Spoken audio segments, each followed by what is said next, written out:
네, 대림절 네 번째 주일 예배 오신 여러분들을 환영합니다. 오늘은 특별히 두 번째로 온라인으로 드리는 예배입니다. 우리가 함께 모여 예배하지 못하지만 온라인을 통하여서 함께 예배하고 기도하고 찬양하고 말씀을 들으면서 하나님을 예배할 수 있는 우리들이 되면 좋겠습니다. 다 같이 사도신경으로 우리의 신앙을 고백하면서 예배를 시작하도록 하겠습니다. 나는 전능하신 아버지 하나님 천지의 창조주를 믿습니다. 나는 그의 유일하신 아들 우리 주 예수 그리스도를 믿습니다. 그는 성령으로 잉태되어 동정녀 마리아에게서 나시고 본디오 빌라도에게 고난을 받아 십자가에 못 박혀 죽으시고 장사된 지 사흘 만에 죽은 자 가운데서 다시 살아나셨으며 하늘에 오르시어 전능하신 아버지 하나님 우편에 앉아 계시다가 거기로부터 살아있는 자와 죽은 자를 심판하러 오십니다. 나는 성령을 믿으며 거룩한 공교회와 성도의 교제와 죄를 용서받는 것과 몸의 부활과 영생을 믿습니다. 아멘. 다 같이 천사들의 노래가 함께 찬양하겠습니다.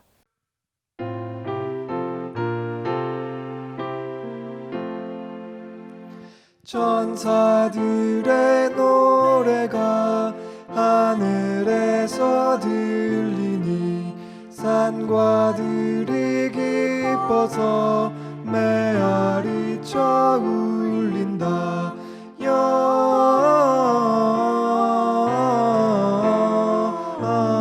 영광을 높이 계신 주께 영광을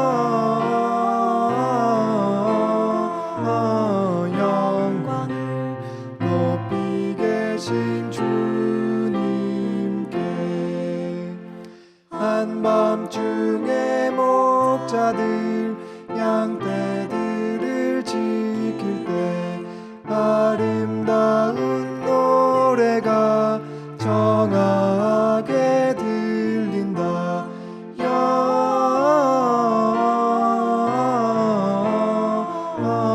영광을 높이 계신 주께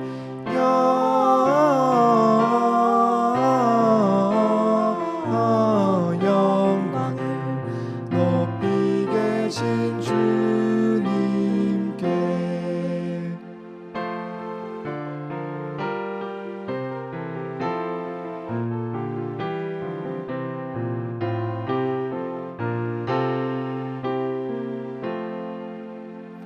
구유 안에 누이신 어린 아기 예수님, 우리들도 다 함께 기쁜 찬송 부르자.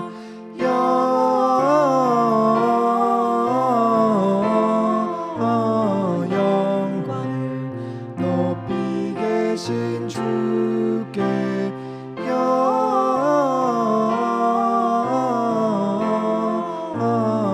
영광을 높이 계신 주님께.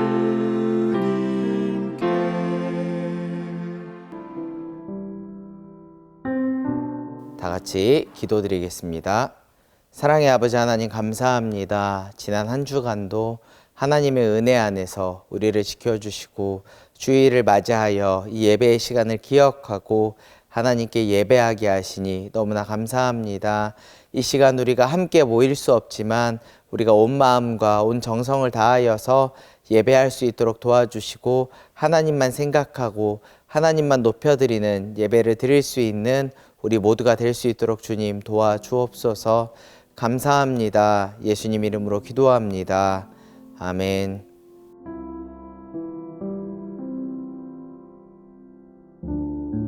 오늘 우리가 함께 나눌 말씀은 마태복음 11장 2절에서 9절까지의 말씀입니다. 마태복음 11장 2절에서 9절까지의 말씀, 우리가 화면을 보면서 다 같이 한 목소리로 읽도록 하겠습니다. 요한이 옥에서 그리스도께서 하신 일을 듣고 제자들을 보내어 예수께 여짜오되 오실 그이가 당신이 오니이까 우리가 다른 일을 기다리오리이까.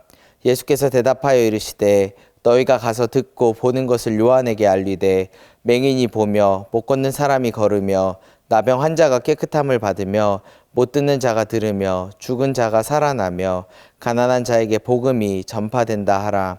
누구든지 나로 말미암아 실족하지 아니하는 자는 복이 있도다 하시니라. 그들이 떠나매 예수께서 무리에게 요한에 대하여 말씀하시되 너희가 무엇을 보려고 광야에 나갔더냐? 바람에 흔들리는 갈대냐? 그러면 너희가 무엇을 보려고 나갔더냐? 부드러운 옷 입은 사람이냐? 부드러운 옷을 입은 사람들은 왕궁에 있느니라. 그러면 너희가 어찌하여 나갔더냐? 선지자를 보기 위함이었더냐? 옳다, 내가 너희에게 이르노니 선지자보다 더 나은 자니라. 아멘. 네, 오늘 우리가 함께 나눌 말씀의 제목은 세례 요한의 기다림이라는 제목입니다. 여러분들은 크리스마스라고 하면 제일 먼저 떠오르는 것이 무엇인가요? 어떤 인물을 가장 먼저 떠올릴까요? 예수님인가요? 아니면 산타클로스? 물론 여기에 아직까지 산타클로스를 믿으면서 크리스마스 이브에 머리맡에 양말을 두고 잠을 자는 사람은 없을 거라고 생각을 합니다. 그렇게 믿고 있습니다. 그런 의미에서 지금 이 시간에는 산타클로스의 유래에 관해 한번 이야기를 자세하게 나눠보고자 합니다. 산타클로스의 효시로 알려진 인물은 약 270년경 지금의 터키의 영토에서 살고 있었던 성 니콜라스라는 사람이었습니다. 그는 타인에 대해서 인정이 지극히 많았던 사람으로서 후에 미라의 대주교가 되어서 남몰래 많은 선행을 베풀었다고 합니다. 그는 자신의 선행을 다른 사람들에게 알게 하고 싶지 않아서 아무도 모르게 선행을 하고 싶어서 노력을 하고 있었는데, 그래서 그러던 어느 날 어렵게 사는 이웃을 몰래 도와주기 위하여서 이웃의 굴뚝으로 금화를 던졌다고 합니다. 그런데 그 돈주머니는 우연히 이웃의 집안 화롯가에 걸어둔 양말 속으로 들어가게 되었고, 이때부터 어린이들은 산타클로스가 굴뚝을 통해 내려와 선물을 두고 간다라고 믿게 되었다고 합니다. 그리고 오늘날처럼 산타클로스가 술록이 끄는 썰매를 타고 다니는 모습으로 일반 사람들 앞에 등장하게 된 것은 1822년 성탄절 이브로 당시 뉴욕의 신학자 클레멘트 무어라는 사람이 쓴 성 니콜라스의 방문이라는 시가 효시가 되었다고 합니다. 무어는 이 시에서 성 니콜라스라는 이 사람이 여러 마리의 술록이 끄는 썰매를 타고 크리스마스 이브에 선물을 주러 다니는 요정을 닮은 사람으로 묘사하고 있습니다. 이후 1863년 미국의 시사 만화가였던 토마스 나스트라는 사람이 하퍼스 위클리라는 잡지를 통하여서 아주 풍채가 있는 외양을 가진 산타클로스의 사파를 처음 그리게 되면서 현재의 산타클로스의 모습이 시작되게 되었고요. 그리고 더 놀라운 사실은 현재처럼 산타클로스가 빨간 옷을 입게 된 것은 1931년 미국의 헤돈 썬드블로움이라는 사람이 코카콜라를 위해 그린 그림에서 유래했다라는 사실입니다. 산타클로스가 입고 있는 빨간 옷은 코카콜라의 상표를 상징하는 색이고, 흰 수염은 거품을 상징한다고 합니다. 코카콜라는 이 산타클로스의 이미지를 전 세계적으로 광고하면서 자신들의 코카콜라의 상품을 광고하기 시작했고, 이러한 이유로 인하여서 현재의 산타클로스의 이미지로 자리 잡게 되었다라고 밝혀지고 있습니다. 이게 바로 산타클로스의 진정한 정체입니다. 혹시 지금까지 산타클로스를 믿고 있어서 목사님 말에 상처받은 사람이 있다면 목사님이 먼저 사과하도록 하겠습니다. 그런데 문제는 우리가 믿든 믿지 않든 그럼에도 불구하고 우리 중에 일부는 크리스마스라고 한다면 무의식적으로 예수님이 아닌 산타클로스를 떠올리고 있다는 사실입니다. 이는 우리들이 교회에 다니고 예수님을 믿으며 그분을 구원자로 고백한 사람이라고 한다 할지라도, 그 사실을 알고 있다 할지라도 우리가 말씀 안에 예수님 안에 딱 붙어서 예수님과 가까이 있지 않는다면 세상의 지식과 환경으로 인하여서 우리가 흔들리고 넘어지고 때로는 잘못된 길로 걸어갈 수도 있다는 사실을 보여주는 예라고 할 수 있습니다. 우리가 머리로는 알고 있지만 그것을 가까이 하지 않음으로 인하여서 크리스마스의 진정한 주인공을 바로 보지 못하는 그런 일이 발생하게 되는 것입니다. 그런데 놀라운 것은 세례 요한이라고 하는 인물 또한 우리와 비슷한 모습을 보여주고 있다는 사실입니다. 여러분들은 세례 요한이 어떤 사람인지 알고 있습니까? 어떤 모습으로 기억하고 있습니까? 그는 예수님보다 6개월 먼저 태어난 사람이었습니다.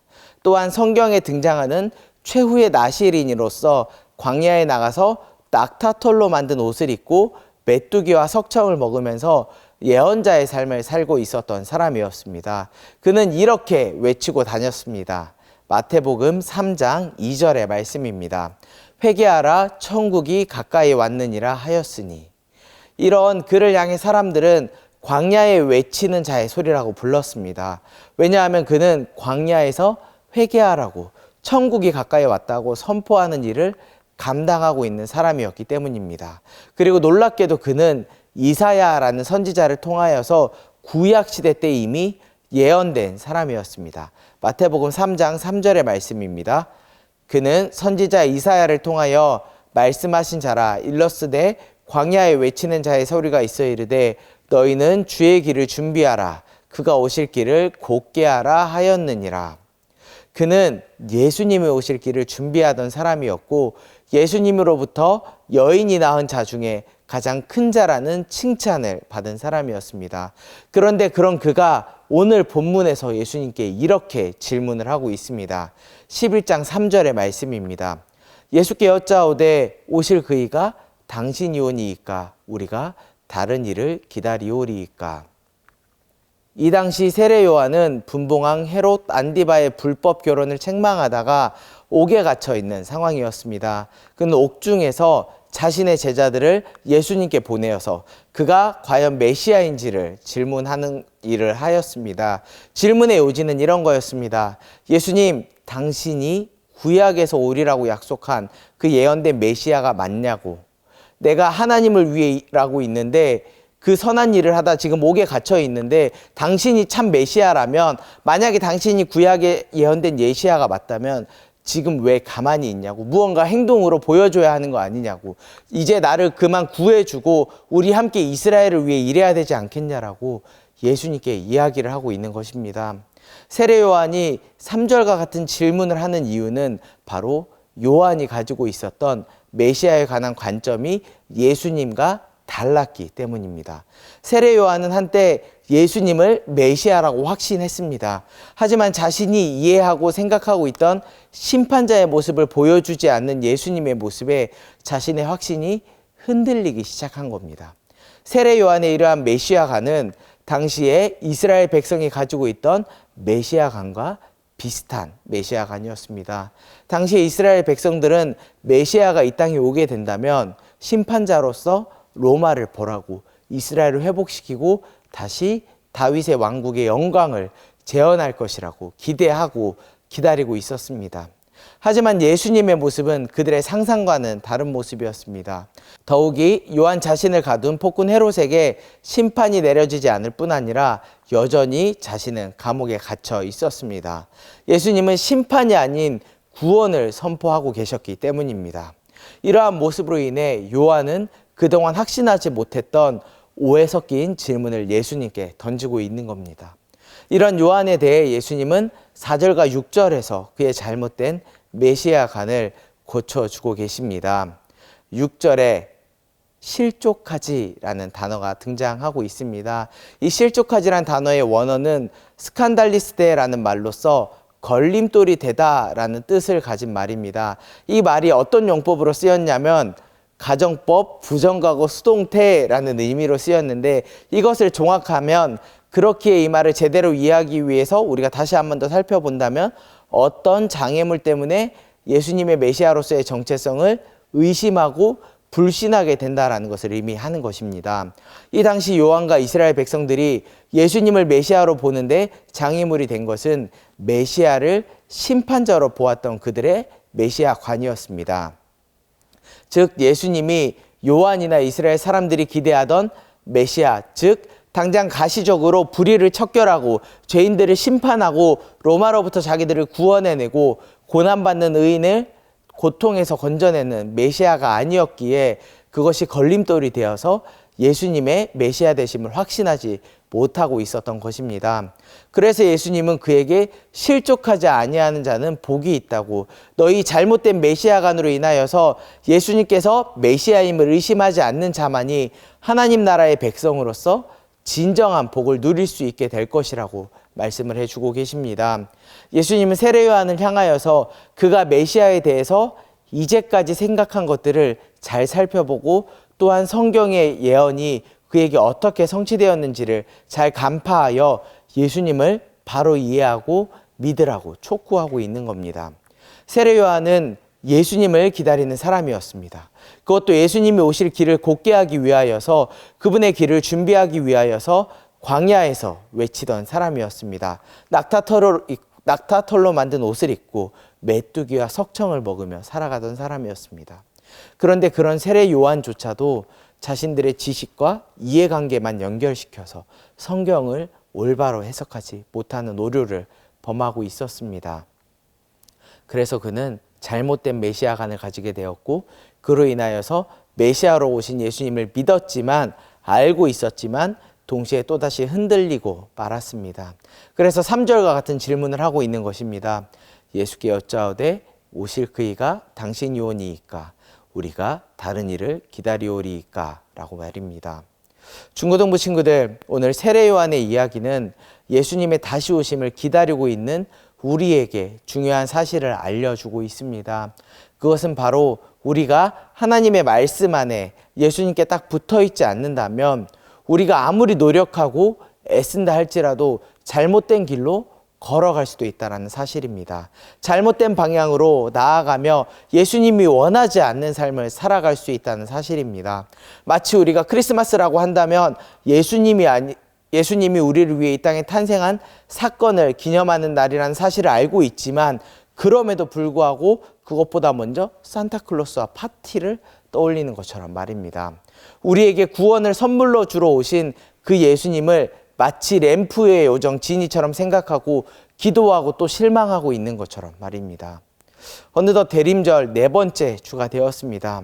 이번 주 금요일 성탄절이 지나면 2020년의 대림절이 지나가고 우리는 또다시 2021년의 대림절을 기다리게 됩니다. 대림절만 기다리는 날이 아닙니다. 대림절은 특별히 이 땅에 오신 예수님을 기억하고 다시 오실 예수님을 기다리는 우리들을 돌아보는 시간입니다. 이 대림절 마지막 주에 세례 요한은 우리에게 이렇게 이야기합니다. 하나님의 말씀 안에 거하라고, 우리가 날마다 말씀을 묵상하고 그 말씀을 가까이 할 때야 비로소 온전한 기다림을 할 수 있다고 우리에게 이야기하고 있습니다.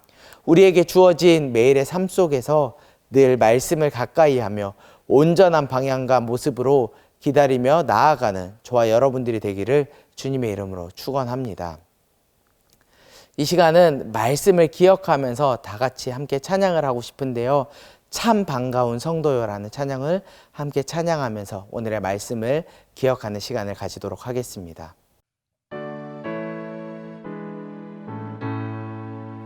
참 반가운 성도여 다 이리 와서 베들레헴 성 안에 가봅시다.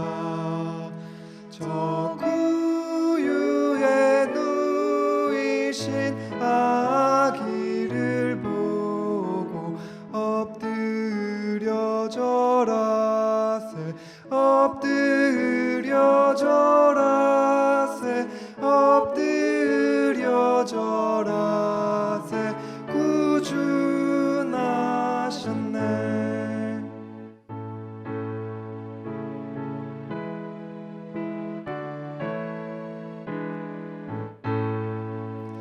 이 세상에 주께서 탄생할 때에 참신과 참사람이 되시려고 저 동정녀 몸에서 나시었으니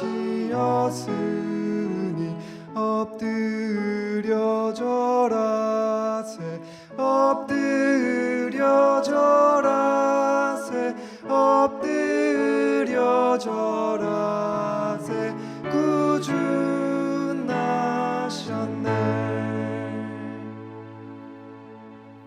다 같이 기도드리겠습니다.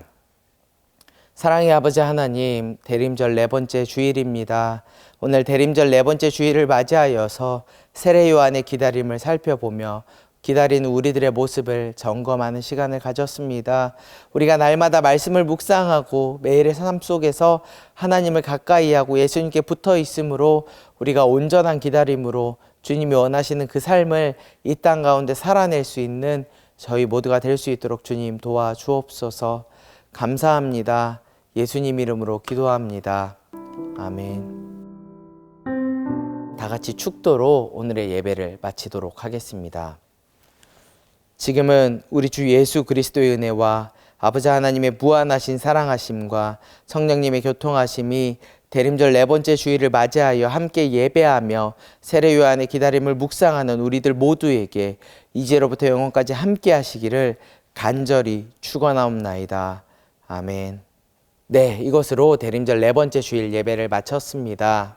그리고 저희가 성경 공부를 온라인을 통해서 질문을 던지고 여러분들에게 답변을 받고 있는데 지금부터 잠시 후 목사님이 마지막 인사를 마치고 나면 이렇게 화면에 성경 공부 문제가 등장할 예정입니다.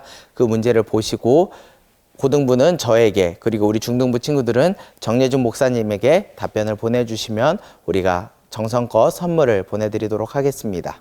이번 한 주간도 하나님 안에서 승리하시고 성탄의 기쁨을 마음껏 누리는 한 주 되기를 소망합니다. 감사합니다.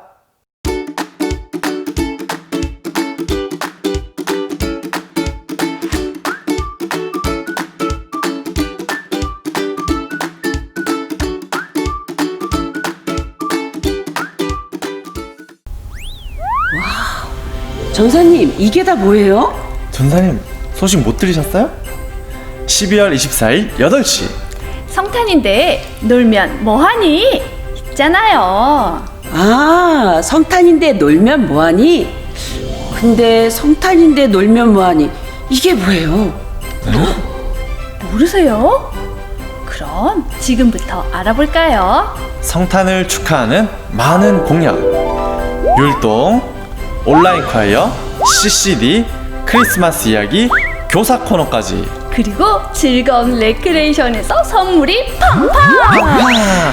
기대해 주시고 많은 참여 부탁해요. 12월 24일 목요일 저녁 8시에 만나요. 메리 크리스마스!